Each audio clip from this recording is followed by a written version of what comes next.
Resources. अब उसके बाद मैं लेना चाहती हूँ फ्लड सिचुएशन।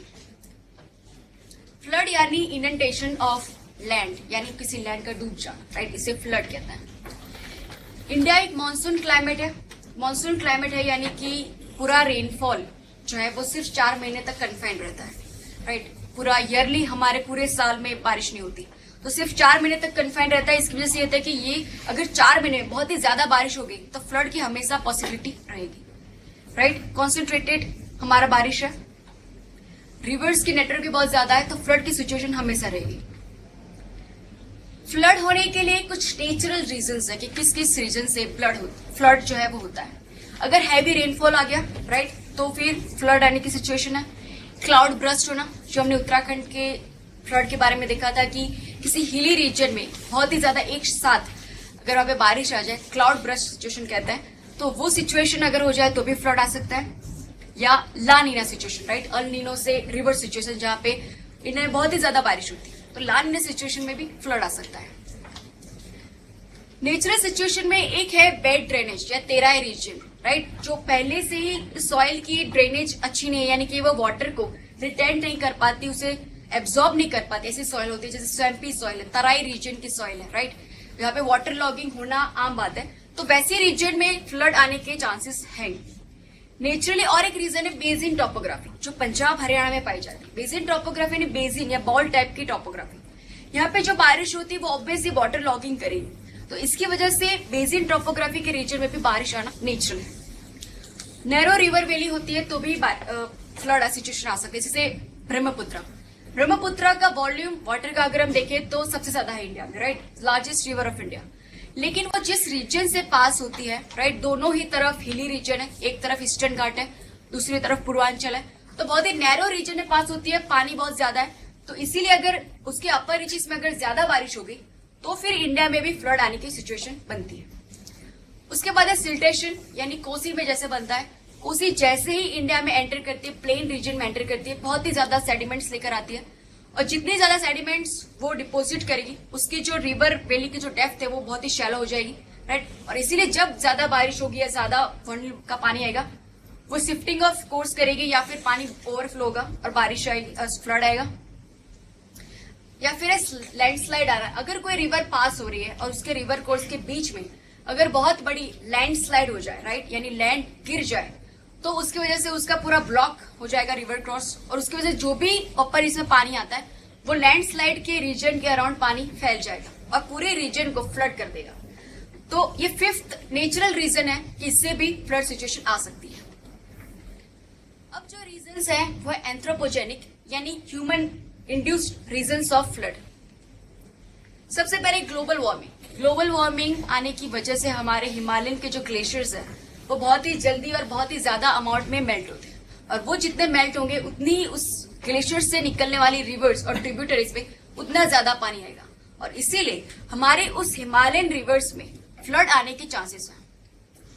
डिफॉरेस्टेशन, यानी कि रिवर के अपर रीचेस में उसके बैंक में अगर आप डिफॉरेस्टेशन कर रहे हो, यानी कि जो फॉरेस्ट है उन्हें हम काट रहे हो, निकाल रहे हो, तो उसकी वजह से ये होता है कि उसके अराउंड जो भी सॉइल है उस फॉरेस्ट के नीचे की, जब बारिश होती है वो सारा सेडिमेंट लेके रिवर में आती है, और जितना सेडिमेंट्स रिवर में आएगा उसका बेसिन उतना ही शैलो बनता जाएगा और फ्लड आने के चांसेस बढ़ते जाएंगे। प्लस ये होता है कि जो रिवर्स के अराउंड बैंक्स पे जो फॉरेस्ट होते हैं वो उसके रूट्स एक टाइनी डैम्स की तरह एक्ट करते हैं, वो रूट्स पानी को नीचे ग्राउंड वाटर तक ले जाते हैं, राइट। जो पानी बहकर रिवर में मिलना चाहिए उससे ज्यादा पानी फॉरेस्ट रोक के नीचे अंडरग्राउंड ले जाता है। उसके बाद है construction of dam and canal, ये भी रीजन है फ्लड को और वर्सन करने के लिए। हैफेजार्ड, अगर आप अपर रीजन में डैम्स बना रहे हैं या कैनाल इस तरह से कर रहे हैं उसके नेचुरल रिवर को, उसके कोर्स को ब्लॉक कर रहा है, तो उसकी वजह से भी फ्लड आने की सिचुएशन रहती है। जैसे फ्लड गेट ओपन किए जाए, इतने सालों से जो जमा हुए सेडिमेंट्स वो भी नीचे जाएगा और फ्लड और भी खराब आएगा। उसके बाद है पुअर सेटलमेंट मैनेजमेंट, यानी जब सिटीज डेवलप होती है अराउंड रिवर के, मोस्ट ऑफ द इंडिया की जो सिटीज है वो रिवर के अराउंड डेवलप हुई है, राइट। लेकिन जैसे ही इस सिटीज में पॉपुलेशन बढ़ती है, रिवर बैंक के नजदीक से नजदीक लोग रहने आ जाते हैं, राइट, हैबिटेशन इतनी नजदीक हो जाती है। अगर रिवर जो है उसमें फ्लड आना उसकी नेचुरल टेंडेंसी है, राइट, उसमें पानी ज्यादा होगा, वो ओवरफ्लो होगी, लेकिन आप उसके बैंक पे नजदीक में जाके क्यों रह रहे हो, राइट? उसकी नेचुरल प्रोसेस है ये, flood and drought is a natural process of river. Human उसमें इंटरवेंशन करना है। सबसे पहले तो हैबिटेशन, रिवर के इतने नजदीक डिफॉरेस्टेशन करके हैबिटेशन ही नहीं होनी चाहिए, राइट? तो हैबिटेशन होगी, फिर फ्लड आएगा तो फिर डैमेज होना ही है। तो फॉल्टी हैबिटेशन प्रैक्टिसेस ये भी एक रीजन है हमारे फ्लड सिचुएशन के लिए। फ्लड प्लोन एरियाज, जहां पे सबसे ज्यादा फ्रीक्वेंसी रहती है फ्लड आने की, ऐसे region Ganga Yamuna system, right? मैंने कहा कि हिमालयन ग्लेशियर्स में ऐसे आती है, अगर ग्लोबल वार्मिंग बढ़ रही है, ज्यादा ग्लेशियर मेल्ट हो रहे हैं तो भी यहाँ पे ज्यादा पानी आ सकता है। ज्यादा ईस्टर्न रीजन है, यहाँ पे तो बहुत बारिश भी होती है, तो ज्यादा बारिश होगी। तो Ganga Yamuna system is the highest flood prone system. उसके बाद है ब्रह्मपुत्र, नैरो रिवर वैली है, राइट? और इसकी वजह से यहाँ पे इवन नॉर्थ ईस्ट में भी बहुत ज्यादा बारिश होती है इंडिया की, तो इसलिए ब्रह्मपुत्र में तो बहुत ही फ्रिक्वेंटली फ्लड आते हैं। उसके बाद है उड़ीसा में महानदी रिवर, गोदावरी गोदावरी की ट्रिब्यूटरी वैनगंगा, उसमें फ्लड आते हैं। कृष्णा रिवर की ट्रिब्यूटरी है भीमा, उसमें भी फ्लड आते रहते हैं। ये सारी प्लेट्यू रीजन की रिवर्स है, राइट? और उनमें जो फ्लड आते हैं it is because of the high rainfall. अगर ज्यादा रेनफॉल आ गया तो वहां पे, और फिर human induce reasons, habitation, dams, deforestation, और इसकी वजह से यहाँ पे भी फ्लड आएगा। फ्लड आने की प्रॉब्लम से होता है कि आईपीसीसी 4th और 5th रिपोर्ट दोनों में ही इंडिया के लिए ये कहा गया है कि जैसे ही हमारी ग्लोबल वार्मिंग होगा हमारा फ्लड की सिचुएशन और भी ज्यादा फ्रिक्वेंट होती जाएगी, राइट? इतने ज्यादा ग्लेशियर मेल्ट होंगे और हमारे यहाँ इतनी ज्यादा हैवी रेनफॉल भी बढ़ेगा कि जितनी ज्यादा ग्लोबल वार्मिंग होगी तिब्बतन प्लेटू या नॉर्दर्न इंडियन उतने ही ज्यादा हीट होंगे, राइट? उतने ज्यादा इंटेंस लो प्रेशर सिस्टम बनेगा और उतनी ज्यादा हमारे इंडिया में रेनफॉल भी ज्यादा आएगा। तो इसीलिए फ्लड की सिचुएशन बनने ही वाली है। हम कह रहे हैं डिफॉरेस्टेशन की वजह से और भी फ्लड की सिचुएशन ज्यादा वर्सन होगी। हैफेजार्ड कंस्ट्रक्शन हो रहा है सिटीज में, इवन रिवर वैली के अराउंड हो रहा है। Dams in upper reaches of the river, right? Ganga river में अपर रीचेस में भी हुआ है। उत्तराखंड का मैंने जो फ्लड बताया था उसका भी रीजन एक था अपर रीचेस में जो डैम्स बने हैं। उसके बाद एक चीज होती है सैंड माइनिंग कहते हैं उसको, यानी कि रिवर के वैली के अराउंड जो सैंड उसने डिपोजिट की हुई होती है, इलीगली उस सैंड को माइनिंग करते हैं और उस कंस्ट्रक्शन में उस जगह पे यूज होता है। लास्ट ईयर आपने एक केस पढ़ा होगा दुर्गा शक्ति, द आईएएस ऑफिसर, राइट? वो इस इलीगल सैंड माइनर्स को पकड़ के वो उनके खिलाफ उन्होंने एक्शन ली थी and the entire controversies around it. तो इस सैंड माइनिंग जो होती है इस रिवर के अराउंड उसकी बैंक्स में, तो इससे रिवर को नुकसान होता है, उसके आसपास इकोलॉजी को नुकसान होता है, फ्लड की सिचुएशन को भी वर्सन कर सकती है। तो इलीगल सैंड माइनिंग भी फ्लड के कारण है। फ्लड के सॉल्यूशन क्या हो सकता है? एडमिनिस्ट्रेटिव कुछ स्ट्रेटेजी गवर्नमेंट ने डेवलप की है। 11th प्लान में फूड मैनेजमेंट प्रोग्राम बना था, उसके तहत फ्लड कंट्रोल कमीशन बनाया गया जो इंडिया की 23 रिवर्स को कंट्रोल करने के लिए उसे रूल्स रेगुलेशन, क्या क्या रिस्ट्रिक्शन हैबिटेशन में लाना चाहिए, क्या क्या कहाँ पे एफॉरेस्टेशन करना है, इन सारी स्ट्रेटेजीज इस फ्लड कंट्रोल कमीशन ने डेवलप की थी और रिस्पेक्टिव स्टेट्स जहां पे ये सारी रिवर्स हैं वहां पे ये एडवाइजरी पहुंचाई गई। और फिर जो रिवर्स इंटरनेशनल रिवर्स है जैसे अपर रिपारेंट स्ट्रेट, यानी सपोज कुछ रिवर नेपाल से आ रही है, राइट, ओरिजिनेट हो रही है, कुछ रिवर चाइना में से ओरिजिनेट जैसे ब्रह्मपुत्र, तो ये सारी जो या भूटान है, ये सारे स्टेट से हमने कुछ इंटरनेशनल एग्रीमेंट्स किए कि वहां पे अगर अपर रीचेस में ज्यादा रेनफॉल हो रही है और जहां पे अगर रिवर में वॉल्यूम का पानी बढ़ गया है तो हमें वो रियल टाइम बेसिस पे वो इन्फॉर्मेशन एक्सचेंज होती है ताकि हम नीचे लोअर रिपारेंट स्टेट्स में हम इसकी जो है वो अरेंजमेंट कर पाए, हमें पता हो कि पानी ज्यादा इस तरफ आ रहा है तो हम इवाक्यूएशन कर पाए और डैमेज को कम कर पाए। तो इस तरीके के इंटरनेशनल एग्रीमेंट्स भी हमने साइन किए हुए हैं। लेकिन इन सभी से भी आगे अगर हम सोचें हमें किस तरह से सस्टेनेबल डेवलपमेंट करना है, सस्टेनेबल मैनेजमेंट ऑफ फ्लड करना है। सस्टेनेबल करना यानी कि इन्वायरमेंट से इकोलॉजी के पूरे टैंडेम में उसकी हार्मनी में काम करना, यानी कि हमारे नेचुरल रिसोर्सेज को हम इस तरह से यूज करें कि सिर्फ हमारी जनरेशन नहीं लेकिन फ्यूचर जनरेशन भी उस नेचर रिसोर्स को अच्छे से यूज कर पाए, राइट? तो हमें इस तरीके के हमारे सारे नेचर रिसोर्स को सस्टेनेबली यूज करना है, राइट? सारे गवर्नमेंट के documents, you take economic survey, you take India year book, सभी जगह पे डेवलपमेंट के आगे ये सस्टेनेबल वर्ड लगा होता है। थिंग इज दैट कि जब यूएन ने सस्टेनेबल डेवलपमेंट की स्ट्रेटेजी के बारे में बात किया तो ये सभी देश ने, सभी कंट्रीज एक्सेप्ट किया है कि नेचुरल रिसोर्सेज जो हम बहुत ही डिग्रेडेडली या डिग्रेड हो जाए उस लेवल पे हम यूज करें, उसकी जगह पे इकोनॉमिकली, इकोलॉजिकली हम बैलेंस करना है हमें, इकोनॉमिक इंटरेस्ट को और इकोलॉजिकल इंटरेस्ट को, राइट। तो ऐसी जो डेवलपमेंट स्ट्रेटेजी थी उसे सस्टेनेबल डेवलपमेंट स्ट्रेटेजी कहते हैं। तो अगर हमें फ्लड को इस तरीके से इन्वायरमेंटली भी सस्टेनेबल स्ट्रेटेजी करनी है तो हमें क्या करना पड़ेगा कि पहले तो रिवर के बैंक के अराउंड फॉरेस्ट का प्लांटेशन करना होगा, एफॉरेस्टेशन करना होगा, राइट, ताकि रिवर के बैंक्स जो है वो बैंक इरोड ना हो जाए, उसके रूट्स, फॉरेस्ट के रूट्स उस बैंक्स को पकड़ के रखे, यानी सॉइल का भी कंजर्वेशन हो, पानी नीचे ग्राउंड वाटर में जाए, राइट, और ग्राउंड वाटर में पानी जितना जाएगा रिवर के बेसिन पे भी पानी बना रहेगा, राइट, और इसकी वजह से फ्लड या सिल्टेशन जो भी हो रहा है वो भी कम होगा। उसके बाद हमें बेटर सेटलमेंट स्ट्रेटेजीज बनानी, जो भी सिटीज डेवलप हो रहा है हमें ये ध्यान रखना होगा कि उसकी सराउंडिंग जो हमारी रिवर्स है उस रिवर के नजदीक में कुछ डिस्टेंस तक वहां पे कोई हैबिटेशन, कंस्ट्रक्शन कुछ भी ना हो पाए। उसके बाद रिवर वाटर, जो रेन वाटर हार्वेस्टिंग जो हमने देखा, हर एक सिटीज में, हर एक जगह पे, इवन विलेजेस में हम रेन वाटर हार्वेस्टिंग कर सकते हैं। हर एक बड़े बड़े बिल्डिंग में भी ऊपर जब बारिश होगी उनका स्टोरेज कर सकते हैं, राइट, जिसे ड्राई सीजन में हम यूज कर सकें। उसके बाद और एक स्ट्रेटेजी है, सबसे बेस्ट स्ट्रेटेजी, जिसे वाटर शेड मैनेजमेंट कहते हैं। आगे के लेक्चर में हम समझेंगे कि वाटर शेड मैनेजमेंट है क्या। वाटर शेड मैनेजमेंट फ्लड और ड्रॉट दोनों को बैलेंस या दोनों को सॉल्व करने में हमें काम करें। ड्रॉट का मतलब ये है कि जिस एरिया में रेनफॉल कम हो रहा है, 75 सेमी या 60 सेमी से भी बारिश जहाँ पे कम होती है तो वहां पे ड्रॉट होता है, राइट।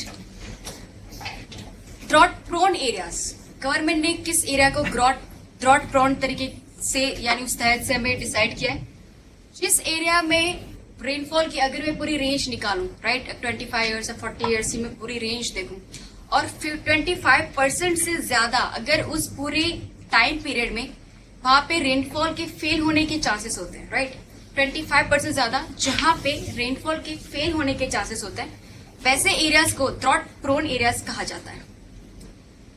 ऐसे अगर मैं नेचुरली देखूं तो 3 रीजन बनते हैं।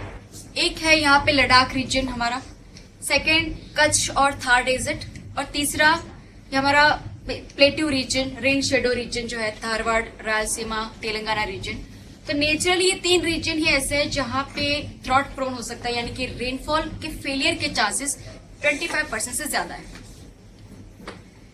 लेकिन हमारा जो ड्रॉट का इश्यू है सिर्फ वाटर स्कैरसिटी तक लिमिट नहीं है, यानी कि वाटर की रिसोर्सेज में जो लिमिटेशन आ रही है, रिस्ट्रिक्शन आ रहा है, या फिर रेनफॉल फेल हो रहा है, राइट, तो सिर्फ वहां पे ड्रॉट की सिचुएशन नहीं बनती है। It quite complex than that.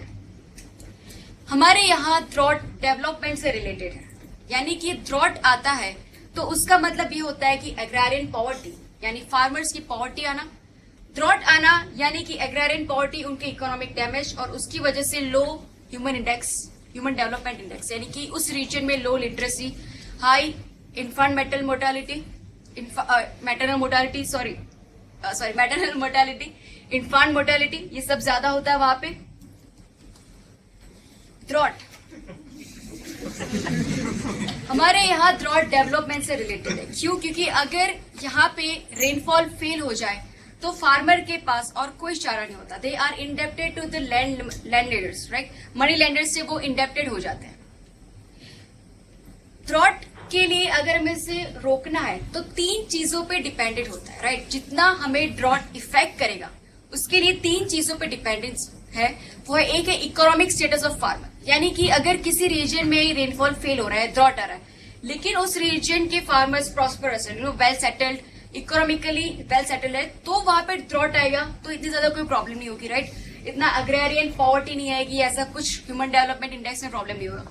दूसरी चीज, अगर किसी रीजन में बारिश कम हुई, फेल हुई, फिर भी अगर वहां पे इरिगेशन फैसिलिटी है, कैनाल्स है, ट्यूबवेल्स है, या फिर इस तरह के रेन वाटर हार्वेस्टिंग सिस्टम है, या ऐसा कुछ भी सेकेंडरी सोर्स है उनके पास, तो फिर भी अगर रेनफॉल फेल होगा तो वहां पे प्रॉब्लम नहीं क्रिएट होगी।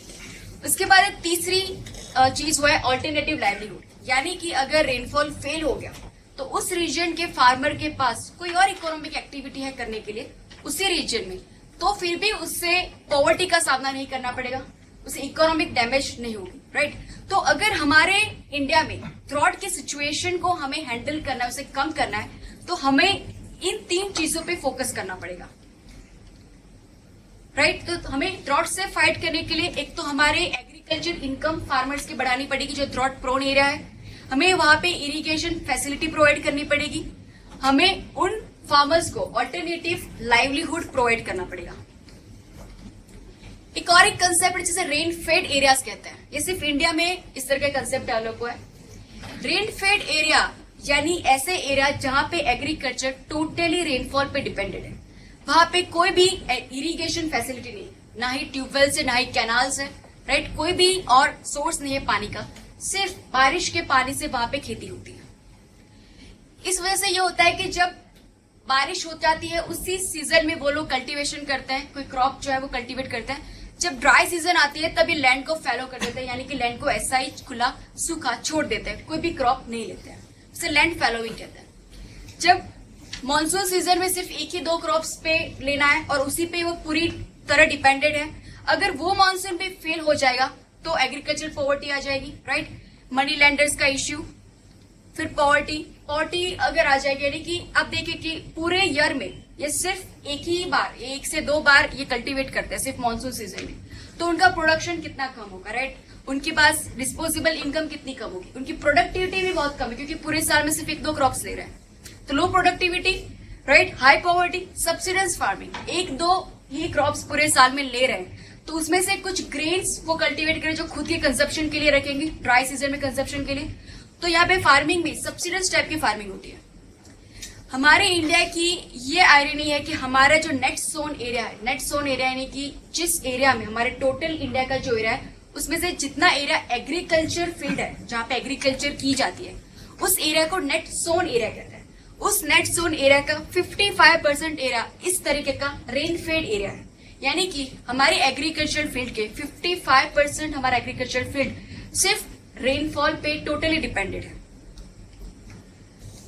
तो अगर हम इस तरीके का एरिया को मैं कंबाइन करूं, राइट, क्योंकि ये सारे एरिया जो सिर्फ रेनफॉल पे डिपेंडेड है, वहां पे अगर रेनफॉल 25% से ज्यादा, इससे भी कम अगर फ्रीक्वेंसी में भी रेनफॉल फेल होता है, तो भी वही सारे ड्रॉट की प्रॉब्लम वहां पे स्टार्ट होती है, राइट। तो ड्रॉट प्रोन एरिया में मैं उस रेनफेड एरिया को भी इंक्लूड करूंगी, तब हमारी जो लिस्ट बनेगी वो बनेगी हमारी full list of drought prone areas. First, rain shadow region, वो तो हमने देखा ही, धारवाड़ है, रायलसीमा रीजन, महाराष्ट्र का विदर्भा रीजन, ये देखा हमने कि ये रीजन वैसे भी यहाँ पे रेन शेडो रीजन है, बारिश कम आती है, प्लस यहाँ पे प्लेटू रीजन है, राइट। रिवर्स जो है वो डीप उनकी वैली है, इरिगेशन डिफिकल्ट होता है, प्लस प्लेटू रीजन में हमने देखा कि ग्राउंड वाटर में भी काफी लिमिटेशंस है। तो ये एक रीजन बनेगा हमारा rain shadow region of Western Ghat. दूसरा रीजन है यहाँ पे अरवली और विंध्याचल के बीच में Malwa region, right, Malwa, Bundelkhand, Mewar region, हमने जहाँ पे चंबल के वेटलैंड्स देखे थे, राइट। तो ये बुंदेलखंड, मेवाड़, ये सारा रीजन भी हम रेन फेड एग्रीकल्चर में या फिर ड्रॉट प्रोन एरिया में हम इसे इंक्लूड करेंगे। उसके बाद है यूनिकली ईस्टर्न इंडिया। हम जानते हैं ईस्टर्न इंडियन कोस्ट जो हमारा वेस्टर्न बंगाल या ओडिशा, झारखंड, बिहार रीजन है, यहाँ पे रिवर्स, बहुत सारी रिवर्स है, यहाँ पे रेनफॉल भी यहाँ पे बहुत अच्छा होता है, लेकिन यहाँ पे कुछ एडमिनिस्ट्रेटिव लैब्स है या फिर रेनफॉल या सरफेस वाटर जो भी मिल रहा है उनका मिसयूज है, या फिर अंडर डेवलप यहाँ पे इरिगेशन नेटवर्क है।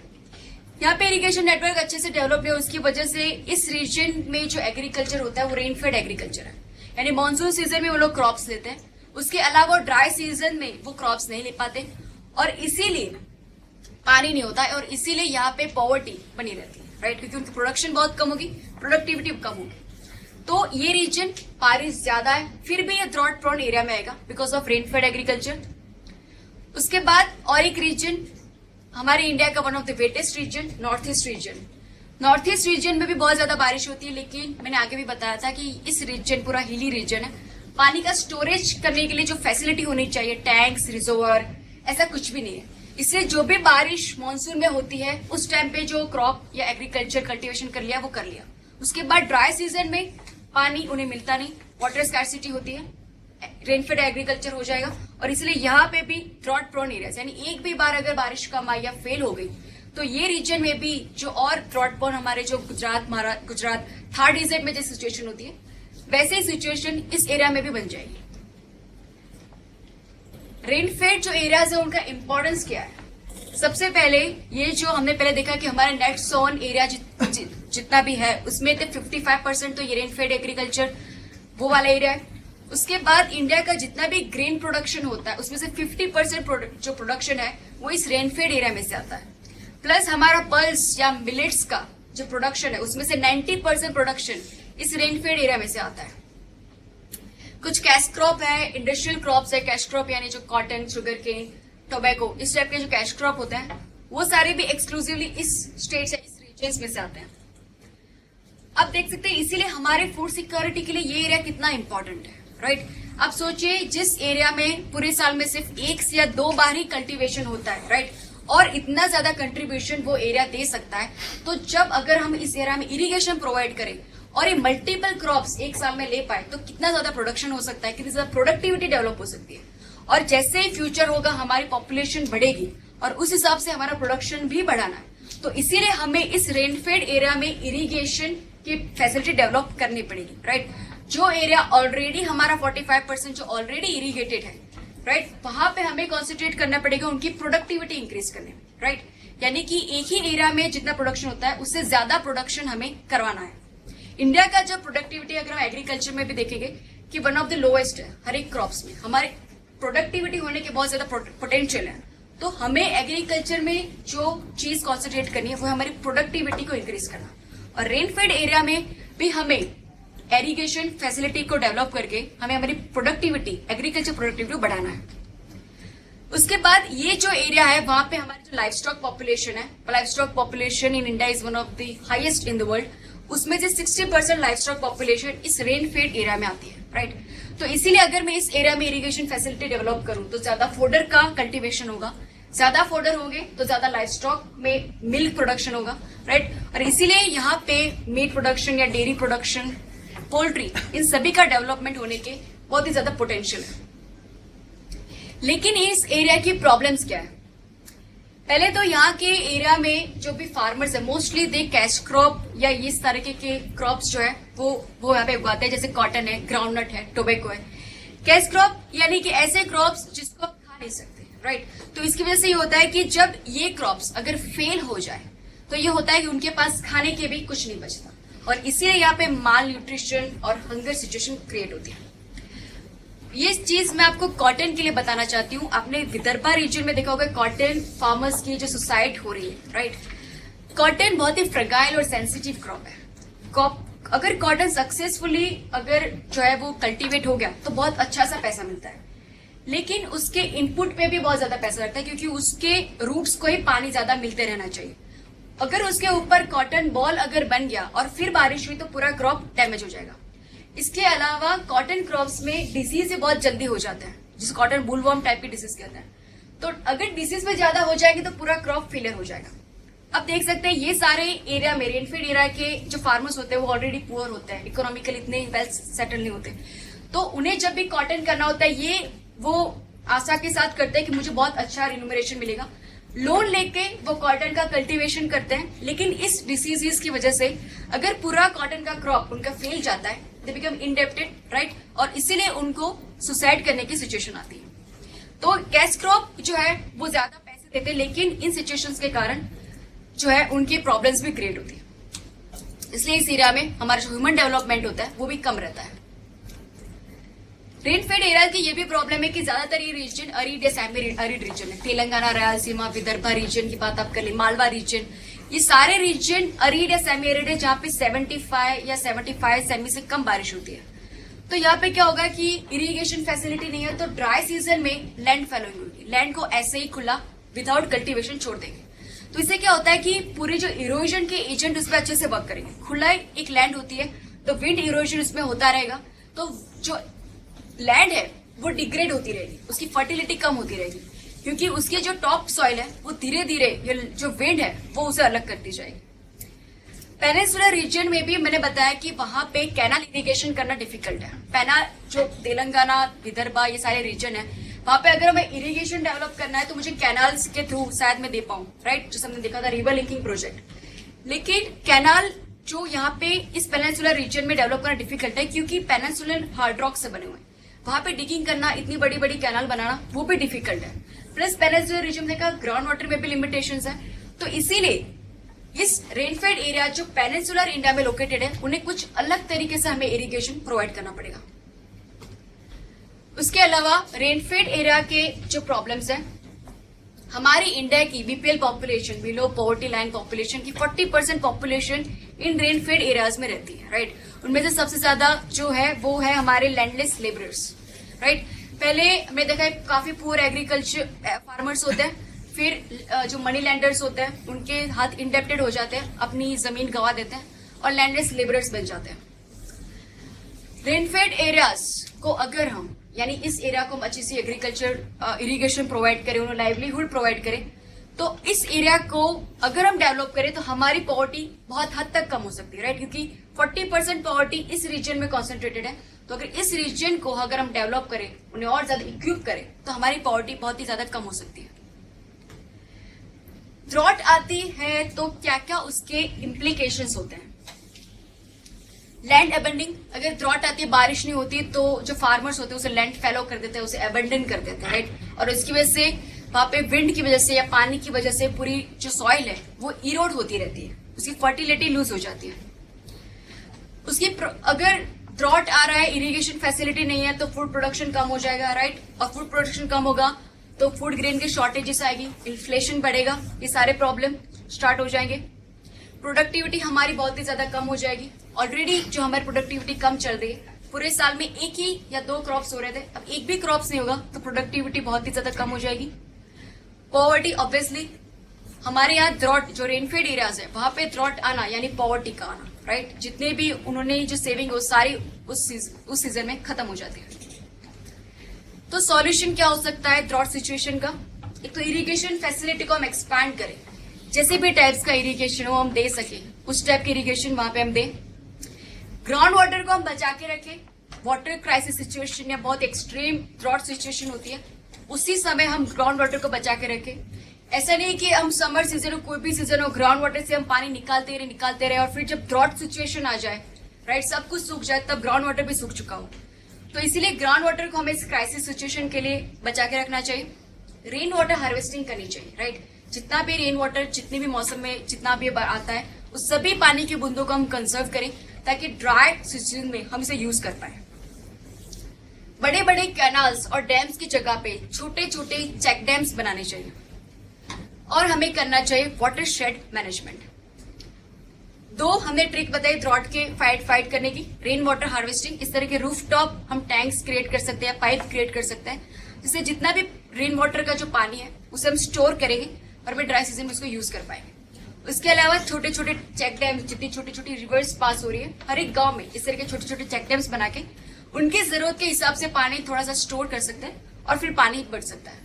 ये जो चेक डैम्स होते हैं वो इकोलॉजिकली ज्यादा जो है कम ये डैमेज करते हैं compare to dams and canals, right. बड़े बड़े डैम्स, मल्टीपर्पज डैम्स पूरी रिवर को उसको ब्लॉक कर देते हैं, उसके नेचुरल रिकोर्स को।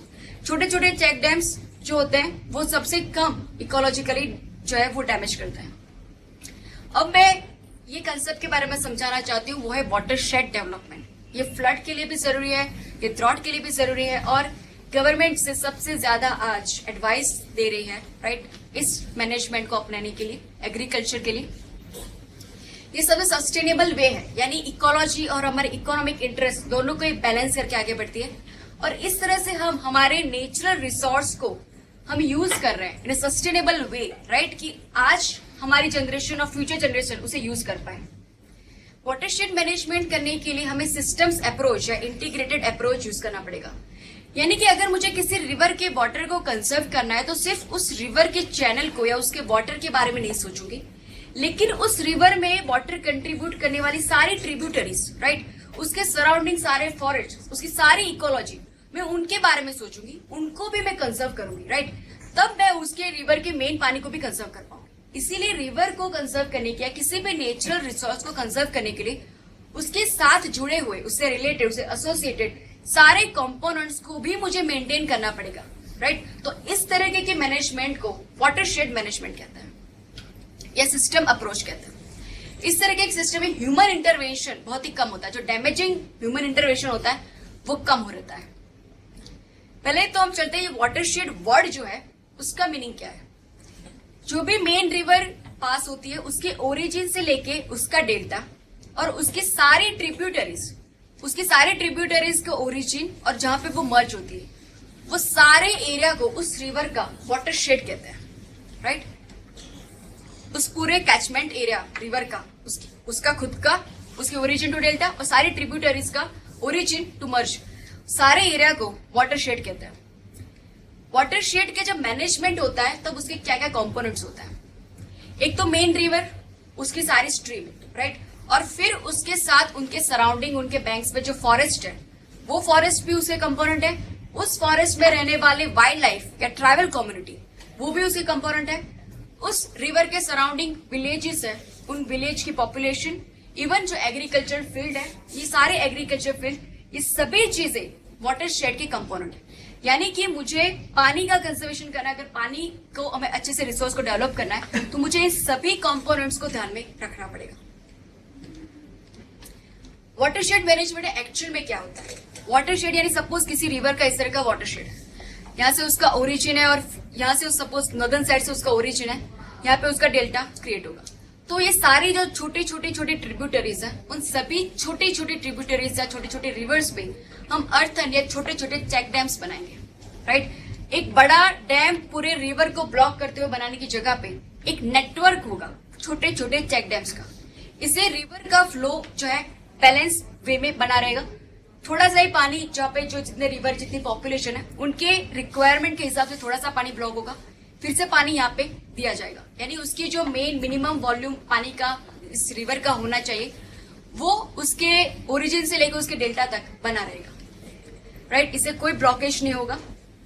स्टोरेज और मेंटेनेंस, राइट, सस्टेनेबल वे में हम इसको डेवलप कर पाएंगे। वाटरशेड मैनेजमेंट में चेक डैम्स बनाने के बाद क्या करना है। पहले में छोटे छोटे चेक डैम्स का नेटवर्क बना लिया, अब उसके बैंक्स पे हम एफॉरेस्टेशन करेंगे, फॉरेस्ट का हम प्लांटेशन करेंगे, राइट। और जैसे मैंने आगे बताया, हम अगर फॉरेस्ट को रिवर के अराउंड अगर हम एफॉरेस्टेशन करते हैं, उनका प्लांटेशन करते हैं, तो उन फॉरेस्ट की वजह से उनके रूट्स उस रिवर के बैंक्स को पकड़ के रखेंगे। उस रिवर के अंदर जो सिल्टेशन हो रहा है, जो इरोजन होता था, सॉइल पूरी इरोड होके उसके अंदर मिलती थी और रिवर बेसिन सैलो होता जाता था, वो नहीं होगा। प्लस रिवर के रूट्स जो होते हैं वो सॉइल कंजर्वेशन तो करते हैं, प्लस जब बारिश आती है तब पानी को ज्यादा नीचे परकुलेट करते हैं, हमारा ग्राउंड वाटर लेवल बनता है। और जब ग्राउंड वाटर लेवल बढ़ेगा तो रिवर के अंदर भी नीचे से पानी का जो सोर्स है उस रिवर में भी पानी बना रहेगा। यानी जो रिवर ड्राई होती जाती थी उसपे भी इस फॉरेस्ट रीजन की वजह से उसमें भी पानी का वॉल्यूम बढ़ जाएगा।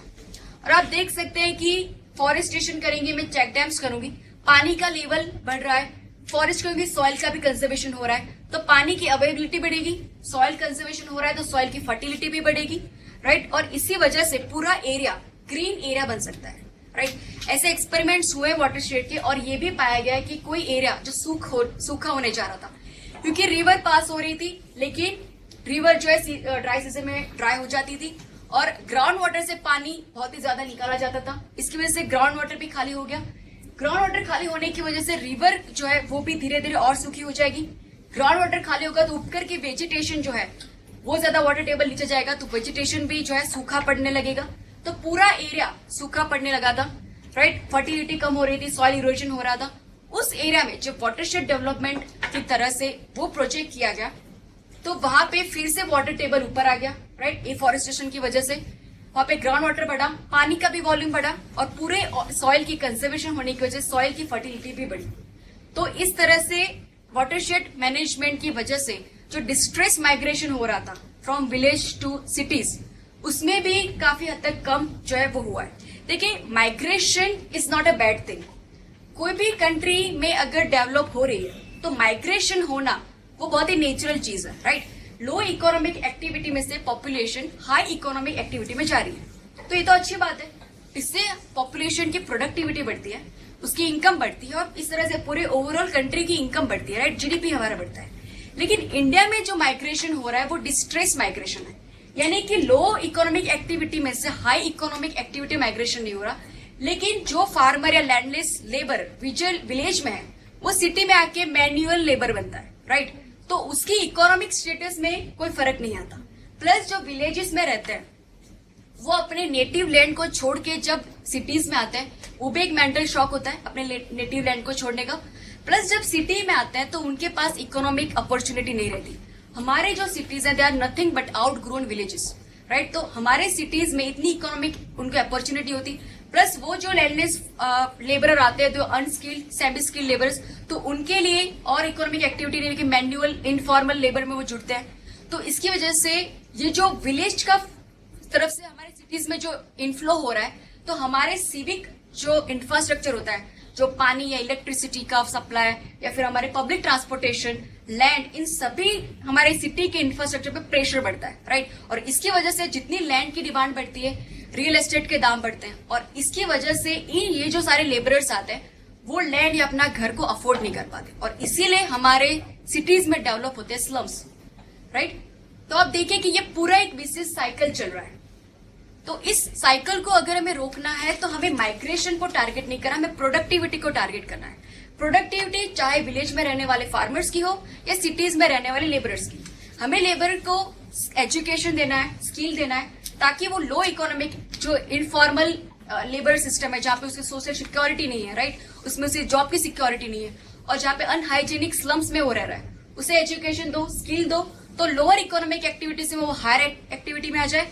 और विलेज में जो फार्मर है उनको इस तरह से हम इक्विप्ड करें कि वो उनकी एग्रीकल्चर को हम प्रॉफिटेबल बना पाए, राइट। तो हमारे टारगेट है productivity and not the migration. तो वाटरशेड मैनेजमेंट जो है इस तरीके की विलेज के जो कम्युनिटी है, विलेज के जो फार्मर्स है, उन्हें वो स्ट्रेंथन करता है, उनकी एग्रीकल्चर को प्रॉफिटेबल बनाता है। वाटरशेड मैनेजमेंट को गवर्नमेंट ने स्टार्ट किया था इन 1973। 2009 और 10 के बीच में उसको रिवाइज किया गया। उस दौरान जो और प्रोग्राम्स चल रहे थे, जैसे कि drought prone area programme, desert development programme और इंटीग्रेटेड वाटरशेड डेवलपमेंट प्रोग्राम, इन तीनों को मर्ज करके इंटीग्रेटेड वाटरशेड मैनेजमेंट प्रोग्राम बनाया गया। उस प्रोग्राम के तहत सेंट्रल गवर्नमेंट ये सारी विलेज कम्युनिटी होती है, उनको अलग अलग तरह से ट्रेनिंग देती है, राइट, इंस्टीट्यूशनल और कैपेसिटी बिल्डिंग के असिस्टेंट्स देती है। कुछ सक्सेसफुल एग्जाम्पल्स, एक है अरावली प्रोजेक्ट इन राजस्थान, जो किया था लीड, जिसने ये प्रोग्राम को लीड किया था वो था Rajendra Singh. Rajendra Singh is the Waterman of India. वो तरुण भारत संघ एनजीओ को चलाते हैं। उसके बाद रालेगांव सिंधी इन Maharashtra under Anna Hazare. Watershed management को अगर आपको अच्छे से समझना है, देखिए हर एक रीजन की अपनी वाटर स्कैर्सिटी के रीजंस अलग होते हैं, और उस वाटर की अवेलेबिलिटी के रीजंस भी हर जगह अलग अलग होते हैं। तो इसलिए वाटरशेड मैनेजमेंट कस्टमाइज तरीके से हर एक छोटे छोटे रीजन में अप्लाई किया जाता है, राइट। तो हर एक रीजन में कंपोनेंट्स या उनके जो पूरा डेवलपमेंट है वो अलग अलग होगा। तो आपको उसे और अच्छे से समझना है तो योजना जो हमारी मैगजीन है उसमें वाटरशेड के इश्यूज आते हैं, तो आप वो इश्यू पकड़िए, और वहां पे सारी रियल टाइम केस स्टडीज वहां पे दी गई होती है। कुछ केस स्टडीज को आप पढ़े तो आपके दिमाग में पूरा वाटरशेड मैनेजमेंट दिमाग में आ जाएगा कि किस तरह से ये वाटरशेड मैनेजमेंट अप्लाई किया गया, क्या प्रॉब्लम थी पहले, क्या किया गया और फिर क्या बदलाव आया, राइट। तो वाटरशेड मैनेजमेंट ज्यादा समझने के लिए आप योजना पढ़ सकते हैं। लेकिन वाटरशेड मैनेजमेंट को सक्सेसफुल होने के लिए सबसे इंपॉर्टेंट है पीपल्स पार्टिसिपेशन, राइट। गांव के सभी लोग इकट्ठा होकर चेक डैम्स बनाएंगे, सभी इकट्ठा होकर अगर इफॉरेस्टेशन करेंगे, तभी पूरा वाटरशेड मैनेजमेंट जो है वो सक्सेस हो सकेगा। कुछ एक दो लोग मिलकर चेक डैम्स नहीं बना सकते, ना ही इफॉरेस्टेशन कर सकते हैं। तो पूरे गांव की, पूरे कम्युनिटी की यूनिटी होना जरूरी है। पंचायती राज सिस्टम उसका स्ट्रेंथन होना, उसका स्ट्रांग होना जरूरी है, राइट। ये पूरी एक डिसेंट्रलाइज सिस्टम है, नॉट द सेंट्रलाइज सिस्टम जो डैम या कैनाल्स में सेंट्रल गवर्नमेंट है, जो स्टेट गवर्नमेंट है वो हैंडल करती है। ये डिसेंट्रलाइज सिस्टम है जो गांव की पंचायत उसे हैंडल कर पाती है या उसे कंट्रोल कर सकती है। लोकल पीपल का इन्वॉल्वमेंट बहुत जरूरी है। लाइक लोकल जितना पार्टिसिपेशन उतना सक्सेसफुल होगा ही, उतनी ज्यादा वाटर अवेलेबिलिटी बढ़ेगी, उतनी ज्यादा सॉइल फर्टिलिटी बढ़ेगी, ज्यादा इनकम उन पूरे एरिया में बढ़ेगी, राइट। ये पूरा जो वाटरशेड है मैंने पहले ही बताया, इकोलॉजी और इकोनॉमिक इंटरेस्ट दोनों को बैलेंस करता है। इकोलॉजी के साथ पूरा टैंडेम इन हार्मनी में चलता है। वाटरशेड मैनेजमेंट, पानी की अवेलेबिलिटी बढ़ेगी, मल्टीपल जब पानी की अवेलेबिलिटी बढ़ेगी तो multiple crop in a year ले सकेंगे। एक ही साल में जब ड्राई सीजन थी उस टाइम पे भी वो जो है वो खेती कर पाएंगे, उस टाइम पे कल्टीवेट कर पाएंगे। रेन वाटर हार्वेस्टिंग भी साथ में करेंगे, राइट। उससे उनकी इनकम बढ़ेगी, इनकम बढ़ेगी तो वो ज्यादा से ज्यादा इनपुट अपने एग्रीकल्चर में लगा पाएंगे, राइट। ज्यादा अच्छे फर्टिलाइजर, ज्यादा अच्छे सीड्स, राइट, मैकेनाइज्ड तरीके से वो कर पाएंगे खेती, और उसकी वजह से इस एग्रीकल्चर की हमारी प्रोडक्टिविटी भी बढ़ेगी, राइट। जितने एरिया में जितना प्रोडक्शन होता है उससे ज्यादा प्रोडक्शन अब होने लगेगा। अगर एरिया पूरा ग्रीन होगा, वाटर अवेलेबिलिटी बढ़ेगी, सॉइल अच्छी होगी तो इतनी ज्यादा फोडर की अवेलेबिलिटी बढ़ेगी। जितना फोडर होगा उतना ही अच्छा मिल्क का भी प्रोडक्शन होगा। डेयरी डेवलपमेंट भी यहाँ पे डेवलप कर सकते हैं। इसके अलावा मीट, पोल्ट्री, इस तरह की इकोनॉमिक एक्टिविटी भी यहाँ पे डेवलप हो सकेगी। तो हमने देखे थे फाइट अगेंस्ट ड्रॉट में, हमने देखा कि एग्रीकल्चर इनकम बढ़नी चाहिए, तो watershed management, rain water harvesting, इस तरीके की टेक्निक यूज की जाए तो एग्रीकल्चर इनकम बढ़ेगी। प्लस इरिगेशन फैसिलिटी, इससे हम इरिगेशन फैसिलिटी डेवलप कर रहे हैं। जो भी छोटे छोटे स्ट्रीम मिल रहे हैं या रेन वाटर आ रहा है उन्हीं से हम इरिगेशन कर रहे हैं। तीसरी चीज है ऑल्टरनेटिव लाइवलीहुड देना फार्मर्स को। इन लाइवलीहुड्स में क्या हो सकता है, यानी एग्रीकल्चर के अलावा विलेज के कम्युनिटी में या विलेज रीजन में हम क्या क्या डेवलप कर सकते हैं। एनिमल हस्बेंड्री डेवलप कर सकते हैं जिससे हम डेयरी डेवलपमेंट हो सके, right. Meat, poultry, animal products का भी सेलिंग हो सकता है, मार्केटिंग हो सकता है, एक्सपोर्ट हो सकता है। बी कीपिंग, राइट, हनी का प्रोडक्शन हो सकता है। सेरीकल्चर, सिल्क का प्रोडक्शन हो सकता है। उसके बाद एग्रो फॉरेस्ट्री हो सकती है। एग्रो फॉरेस्ट्री यानी एग्रीकल्चर प्लस फॉरेस्ट, यानी कि फार्मर्स अपने फील्ड में जो एग्रीकल्चर क्रॉप्स बनाते हैं उसकी बॉर्डर रीजन पे वो प्लांट करेंगे बड़े बड़े ट्रीज, राइट, जैसे कि मैंगो हो गया, नीम हो गया। तो इतने बड़े बड़े ट्रीज को वैसे तो टाइम लगता है, 10-15 साल लगते हैं मैच्योर होने में, लेकिन जब वो मैच्योर हो जाएंगे तब उनमें वुड या उनके फ्रूट्स, इससे बहुत ज्यादा उसकी प्रोडक्ट्स होती है, राइट, जो बहुत अच्छे दाम में बिकती है। तो इस तरह से एग्रो फॉरेस्ट्री भी कर सकते हैं। एग्रो फॉरेस्ट्री कंबाइंड वे पे भी हो सकता है, यानी कि कोई विलेज है, उसकी कोई एक वेस्टलैंड है, राइट, जहाँ पे कोई खेती नहीं करता, कोई एग्रीकल्चर नहीं करता और वो एरिया बैरन रहता है, वहां पे भी इस तरह की ट्रीज वहां पे प्लांट की जाए तो फिर उस ट्रीज को भी कंबाइनली जो है कॉमन कोऑपरेटिव मैनर में विलेज के लोग उसके वुड्स या उसके फॉरेस्ट के प्रोडक्ट्स को यूज कर सकते हैं, और उस हिसाब से वो सॉइल भी कंजर्व हो जाएगी। वहां पे फोडर के कल्टीवेशन भी कर सकते हैं और सारे विलेज के एनिमल्स होते हैं उनको फोडर मिल सकता है। तो इस तरीके की एग्रो फॉरेस्ट्री भी कर सकते हैं। उसके बाद फूड प्रोसेसिंग इंडस्ट्रीज, हमारे GS3 फूड प्रोसेसिंग इंडस्ट्री हमारा जो GS में पार्ट है, फूड प्रोसेसिंग इंडस्ट्री भी डेवलप कर सकते हैं। हैंडीक्राफ्ट, विलेज टूरिज्म, ये सारी अलग अलग इकोनॉमिक एक्टिविटीज अलग अलग रीजन जहां पे वो लग रही है वहां पे हम इन्हें अप्लाई कर सकते हैं। लेकिन ये सारी इंडस्ट्रीज डेवलप करने के लिए हमें जरूरत होगी कनेक्टिविटी की, राइट। हमारे सारे विलेजेस हमारे स्टेट कैपिटल से कनेक्टेड होने चाहिए, वहां पे 24 आवर्स इलेक्ट्रिसिटी मिलनी चाहिए, तो भी सारी इस टाइप की इंडस्ट्रीज हम डेवलप कर सकते हैं। ट्रांसपोर्टेशन नेटवर्क या कम्युनिकेशन नेटवर्क, ये सारा हमें डेवलप करना पड़ेगा। मार्केटिंग फैसिलिटी, एक सप्लाई और एक डिमांड की जो चेन होती है वो हमें डेवलप करनी पड़ेगी, राइट। जैसे हमारा अमूल का जो पूरा मॉडल है, जहाँ पे अमूल जो है वो गुजरात के छोटे छोटे गांव में से छोटे छोटे फार्मर्स के पास से मिल्क कलेक्ट करता है, राइट, उन्हें प्रोसेस करता है और उन्हें बेचता है। ये पूरा जो मार्केटिंग का नेटवर्क है गुजरात में, वैसा हर एक स्टेट में होना चाहिए। मिल्क का प्रोडक्शन या अमूल की वजह से गुजरात के फार्मर्स को एक कुशन मिलता है कि अगर उनके क्रॉप फेल होगा या उनके क्रॉप में कमी आएगी, लेकिन एक उनके परमानेंट इनकम जो है वो बनी रहती है। तो इस तरह की डेयरी डेवलपमेंट या पोल्ट्री, ऐसा कुछ साइड इनकम हर एक फार्मर के पास होना चाहिए, तो इसे ड्रॉट में फाइट करने में उन्हें आसानी रहती है। उसके अलावा फॉर्मल बैंकिंग से उनका कनेक्शन, राइट, क्रॉप फेल होता है फिर उन्हें मनी लैंडर्स के पास जो वो जाते हैं और उनको लोन लेते हैं, तो हमेशा एक बिजनेस साइकिल में फंस जाते हैं। इसकी जगह पे हमें फॉर्मल बैंकिंग से कनेक्ट करना पड़ेगा हमारे सारे फार्मर्स को। क्रॉप इंश्योरेंस की फैसिलिटी देनी पड़ेगी, यानी कि अगर क्रॉप फेल हो जाए तो इंश्योरेंस की जो लिया होता है उससे उन्हें पैसे मिल जाए। तो क्रॉप फेल या ड्रॉट की सिचुएशन में जो गारंट हमारी जो पॉवर्टी है वो सिचुएशन हल हो सकती है अगर क्रॉप इंश्योरेंस फैसिलिटी हमारे सारे फार्मर्स के पास हो। तो इस तरह से एग्रीकल्चर इनकम हमने देख ली कैसे बढ़ सकती है। इरिगेशन फैसिलिटी अलग अलग तरीके से, जो पेनिनसुलर इंडिया हमने देखा वहां पे कैनल बनाना डिफिकल्ट है, वहां पे अंडरग्राउंड वाटर में भी प्रॉब्लम है, तो वहां पे इस तरह की रेन वाटर हार्वेस्टिंग कर सकते हैं, वाटरशेड मैनेजमेंट कर सकते हैं, राइट, और अलग अलग तरीके की इस तरह की इरिगेशन फैसिलिटी डेवलप कर सकता है। इस तरह के अलग अलग इकोनॉमिक एक्टिविटीज में हमारे फार्मर को दी जा सकती है। इसके अलावा जो हमारे गवर्नमेंट हमारे जो साइंटिस्ट हैं उन्होंने कुछ अलग तरीके की एग्रोकल्चर प्रैक्टिसेस डेवलप की है जो सिर्फ ड्रॉट प्रोन एरिया में अप्लाई की जा सकती है। पहले तो हमें ये देखना चाहिए कि हमारे यहाँ गवर्नमेंट जो फंड एलोकेशन करती है एग्रीकल्चर के लिए, तो उसमें दो पार्ट्स रहते हैं। फर्स्ट पार्ट होता है सब्सिडी का और दूसरा होता है कैपिटल इन्वेस्टमेंट। तो हमारे यहाँ जो एलोकेशन एग्रीकल्चर में होता है वो सब्सिडी में ज्यादा है और कैपिटल इंफ्रास्ट्रक्चर है, कैपिटल इंटेंसिव जो इंफ्रास्ट्रक्चर बनेगा उसमें कम रहता है। हम आगे देखेंगे एग्रीकल्चर में भी कि हमारे एग्रीकल्चर को सब्सिडी से ज्यादा कैपिटल इंफ्रास्ट्रक्चर क्रिएट करने की ज्यादा जरूरत है।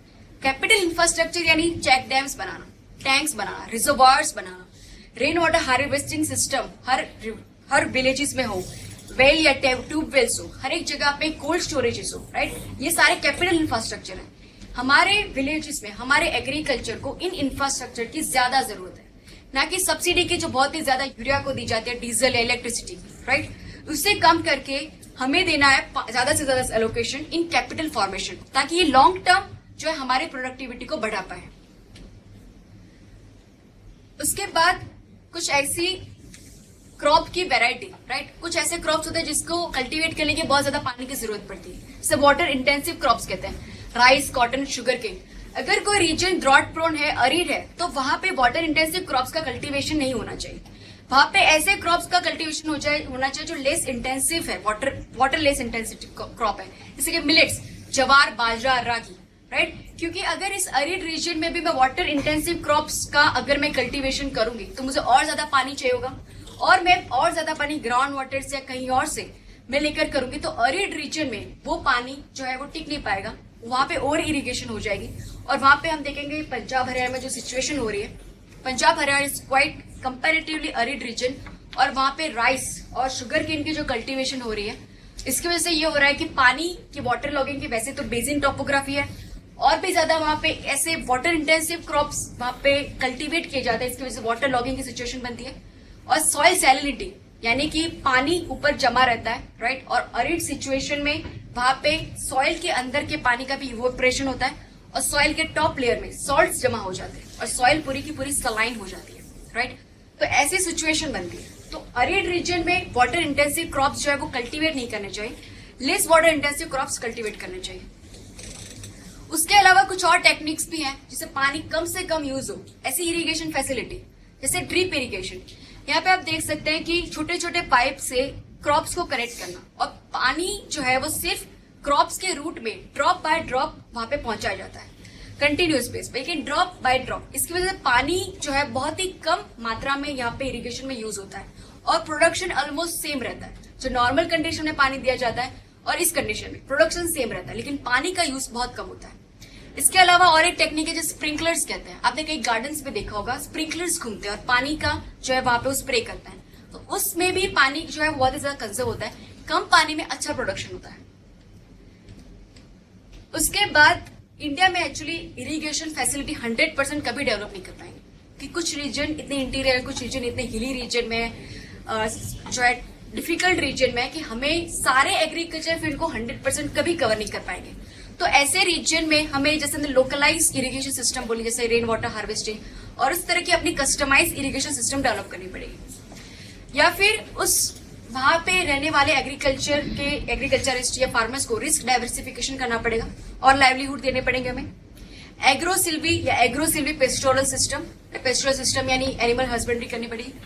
ये जो फूड है वो एग्रो फॉरेस्ट्री का है, यानी कि क्रॉप्स बीच में जो है वो बोए जाते हैं, उसके सराउंडिंग एरिया में मैं ट्रीज का प्लांटेशन करूंगी, ताकि मुझे इस एरिया में से मतलब क्रॉप्स में से तो मुझे पैसा मिलेगा, प्लस अगर ड्राई सीजन में मैं क्रॉप तो जो है अगर कल्टीवेट ना कर पाई तो इन ट्रीज में से भी जो भी मुझे प्रोडक्शन मिलेगा तो उससे से भी मेरी इनकम बढ़ती रहेगी। और जो जहां पे भी ट्रीज होते हैं वो उसका रूट्स बहुत ही नीचे तक होता है, तो वो भी सॉइल के इरोजन को रोक पाते हैं। तो यहाँ पे दो फील्ड के बीच में जगह छोड़ने की बजाय ट्रीज का प्लांटेशन करना चाहिए। और एक टेक्निक है ड्रॉट। पहले तो हमें जहाँ पे ज्यादा आते हैं ड्रॉट प्रोन रीजन से, वहां पे कुछ अलग तरीके के सीड्स डेवलप किए, जिसे ड्रॉट रेजिस्टेंस सीड्स कहते हैं, यानी कि वो जल्दी से जो है पानी कम होता है तो वो डिस्ट्रॉय नहीं होते। तो पहले तो ऐसी ड्रॉट रेजिस्टेंस वैरायटी को यूज करना चाहिए, उन्हें और भी ज्यादा डेवलप करना चाहिए। उसके बाद है सॉइल मॉइस्चर को कंजर्व करने की एक टेक्निक, जिसे मल्चिंग कहते हैं। आप देख सकते हैं पूरे सॉइल को इस तरह से ग्रासेस से कवर किया जाता है, राइट। क्रॉप्स अगर कल्टीवेट किया तो भी पूरी ग्रास से मैं उस रीजन को कवर कर दूंगी। उसकी वजह से ये होता है कि जो भी इवापोरेशन हो रहा है वो कम हो जाएगा और सॉइल के अंदर मॉइस्चर जो है वो मेंटेन होता रहेगा। अगर मैं क्रॉप को कल्टीवेट कर रही हूँ फिर भी मैं उसके अराउंड इस तरह के ग्रासेस जो है वो रख दूंगी, सॉइल को कवर करते रखूंगी। यानी जो अरिड रीजन है जहाँ पे इवापोरेशन बहुत होता है और सॉल्ट जो कैपिलरी एक्शन से सॉल्ट ऊपर आते हैं, सलाइन एंट्री होती है, वैसे भी उस सॉइल में जो कम वहां पे मॉइस्चर है वो मॉइस्चर वहां पे बनी रहेगी और इसलिए मुझे कम पानी का यूज करना पड़ेगा इरिगेशन के लिए, तो ज्यादा से ज्यादा पानी इस सॉइल के अंदर उस मॉइस्चर में मेंटेन होता रहेगा। तो ऐसी टेक्निक को मल्चिंग कहते हैं। उसके अलावा प्री मानसून प्लाउइंग या सॉइल ड्रेसिंग कर सकते हैं। जनरली ये होता है कि मानसून रीजन में हमारे जब पहली बारिश होती है तब फार्मर्स प्लॉइंग करते हैं, सीड्स वहां पे डालते हैं और सेकंड बारिश जब आती है तब उन सीड्स का जर्मिनेट होता है और कल्टीवेशन स्टार्ट होता है। लेकिन जब ड्रॉट प्रोन एरियाज होते हैं जहां पे पहली बारिश आने के बाद ऐसी चांसेस बहुत है कि दूसरी बारिश आए ही नहीं या बहुत टाइम के बाद आए, तो ऐसे रीजन में प्री मानसून प्लाउइंग करनी चाहिए। यानी कि जब प्रिडिक्शन हो जाए कि अब बारिश आने वाली है उससे पहले प्लाउइंग कर दो, सीड्स डाल दो, ताकि पहली बारिश जब आए उसी टाइम से उस सीड्स का कल्टीवेशन स्टार्ट हो जाए, राइट। उसके बाद है डीप ड्रिलिंग ऑफ सीड्स या फर्टिलाइजर। जो ड्रॉट प्रोन रीजन होता है वहां पे सॉइल इरोजन या सीड्स के फेलियर होने का चांसेस होता है, राइट। पानी वहां पे जैसे ही फेल हो जाएगा, पानी नहीं मिलेगा, तो अगर सीड्स बोए हैं तो वो फेल हो जाएगा, डिस्ट्रॉय हो जाएगा।